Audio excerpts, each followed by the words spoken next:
आणि आता पुढे बघूयात काही महत्त्वाच्या बातम्या। ट्रम्प यांना अमेरिकेचाच नाही तर जगाचा हुकुमशहा व्हायचंय। भारतात देखील मोदींना अंधभक्तांनी विश्वगुरुपदी बसवून ठेवलेले आहे। ट्रम्प यांचा दाखला देत सामनाच्या अग्रलेखातून मोदींवर निशाणा। अमेरिकेत जनतेने ट्रम्प यांच्या विरोधात रविवारी तिसऱ्यांदा एल्गार पुकारला। सामनातून हा हल्ला। महाराष्ट्राचा 2047 पर्यंतचा विकासाचा रोडमॅप तयार। विजन डॉक्युमेंटच्या मसुद्याला मंत्रिमंडळ बैठकीत मान्यता। विजन डॉक्युमेंटनुसार आर्थिक तरतूद केली जाणार।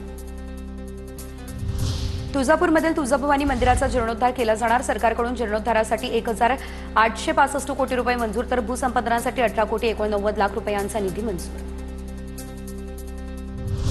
दिवाळीमधील गर्दीच्या हंगामामध्ये आता प्रवाशांना कोकण रेल्वेचा दिलासा। आजपासून पावसाळी वेळापत्रक रद्द तर रेल्वे गाड्यांसाठीची वेगमर्यादा हटवण्यात येणार। वंदे भारत आठवड्यापासून 6 ते आणि तेजस एक्सप्रेस आठवड्यातून 5 दिवसच धावणार। पुणे आणि पिंपरी चिंचवड परिसरामध्ये दिवाळीमुळे वायू प्रदूषणामध्ये वाढ। हवेची गुणवत्ता अधिक खराब नोंदवण्यात आली आणि त्यामुळे वाकड आणि शिवाजीनगर परिसरामध्ये हवा सर्वात जास्त खराब। आरोग्य तज्ज्ञांकडून मास्कचा वापर करण्याचा दिला जातोय सल्ला।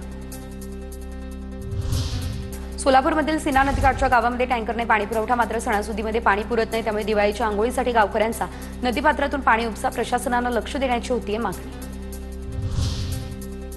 अमरावतीमध्ये दरवर्षीप्रमाणे यंदाही राणा दाम्पत्यानं अंध निराधार बेघर आणि दिव्यांगांसोबत केली साजरी दिवाळी। राणा दाम्पत्याकडून किराणा सामानाचं वाटप। मुख्यमंत्र्यांनी देखील दिल्या फोनवरून दिवाळीच्या शुभेच्छा। शिर्डीच्या साई मंदिरामध्ये पारंपरिक पद्धतीने विधिवत लक्ष्मीपूजन संपन्न। संस्थेच्या अधिकाऱ्यांच्या उपस्थितीमध्ये पंचांग पूजन।